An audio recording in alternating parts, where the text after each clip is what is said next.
Nagpunta kami sa Dessert Museum kasamang besties.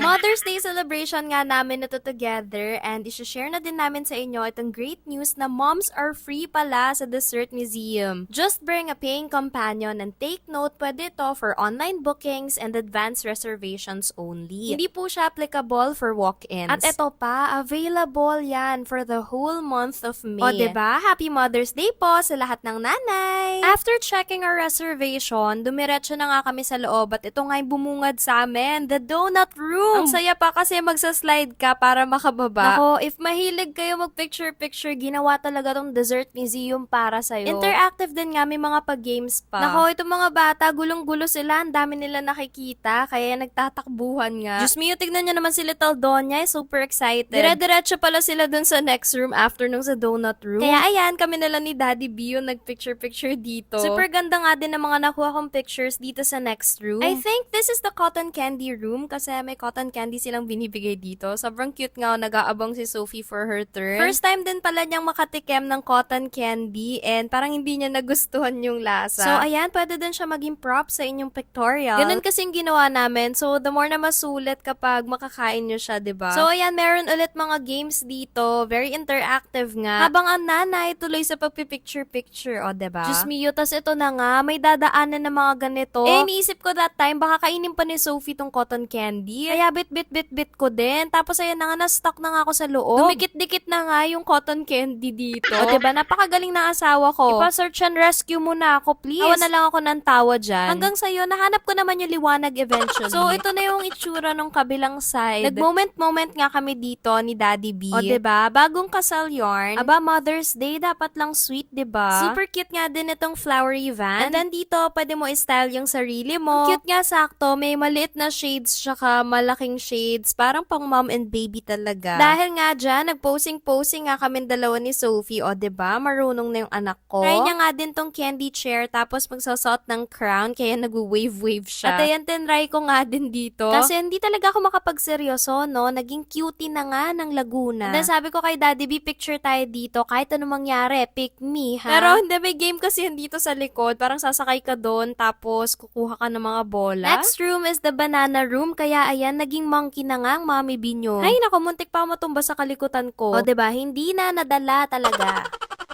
Ito naman si Sophie, ayan, enjoy nga siya dito kasi madaming bola. Although, hindi talaga siya play area ha, kaya hindi din kami nagtagal sa room na to. This is more on pang picture-picture talaga na place. Super cute, no? Nakasabit yung mga banana sa taas. And then, meron silang pa-ice cream nga dito. Hindi ko sure kung ano yung flavor nito, pero masarap naman siya. The next room, I think ito yung jelly room. So, ayan, pwede silang magtatatalon-talon dyan. O, tignan nyo, parang si Wonder Woman to si Doki, oh. Pinagmamasdan siya ni Sophie. Si Ate Lynn din sumunod na din. May nga din ni Cez, umakyat na din kami at nakitalon na nga. O nga yung last runner-up, Diyos mio, muntik pa nga matumba sa kanila. At ayan na nga, lahat kami nandyan na nagtatalunan. Dito pala sa room na to, namimigay sila ng white chocolates. After that, sa next room na kami, may nagpipicture nga dito. Not sure lang if may photographer talaga na dedicated for this room. Second to the last room, itong mga pinyata. Grabe, buhay na buhay yung kulay dito. Parang for me, ito yung pinakabonggang design. So, itong carousel pala na to, it's not for riding. Design lang talaga siya, pang photo-photo. Dahil dyan, di natin pinalagpas mag-picture-picture. Nakita kami ni Sophie and sabi niya gusto daw niya mag-join. So, ayan, family picture with Ariana.